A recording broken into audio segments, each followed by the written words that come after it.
Hi everyone. Chicken fry, mutton fry, fish fry ఇవన్నీ కాదు, కూరగాయలు అన్నీ వేసుకొని మంచి చిక్కటి సాంబార్ పెట్టుకొని అలా అప్పడం నంచుకొని తింటే నెక్స్ట్ లెవెల్ టేస్ట్ కదా. ఎలా చూసుకోవాలి చూపిస్తాను రండి.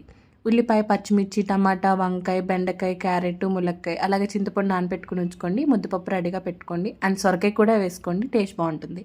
ఒక గిన్నెలోకి ఆయిల్ యాడ్ చేసి జీలకర్ర, ఆవాలు చిటపట అన్నాక పచ్చిమిర్చి, ఉల్లిపాయ ఫ్రై అయిపోయినాక టమాటాలు, అలాగే ఎల్లుల్లిపాయలు పైన తోలు తీసేసుకొని వేసుకోండి. అండ్ నెక్స్ట్ ఒకదాని తర్వాత ఒకటి కూరగాయలు యాడ్ చేసేసి బాగా మిక్స్ చేసుకొని ఫ్రై అవనివ్వండి. ఇది బాగా ఫ్రై అయిపోయినాక ముద్దపప్పు, టేస్ట్ తగ్గంత కారం, మీ టేస్ట్ తగ్గంత ఉప్పు వేసుకొని 3 నిమిషాల తర్వాత చింతపండు పులుసు, కొత్తిమీర, కరివేపాకు, 1 ఫుల్ గ్లాస్ ఆఫ్ వాటర్ వేసి బాయిల్ అవనివ్వండి. ఇది బాగా బాయిల్ అవుతున్నప్పుడే బెల్లం పౌడర్, అలాగే సాంబార్ పౌడర్ కూడా వేసేసుకొని చిక్కగా అయ్యేంత వరకు ఉంచేసి చిక్కగా అయిపోయినాక స్టవ్ ఆఫ్ చేసుకొని సర్వ్ చేసుకోండి.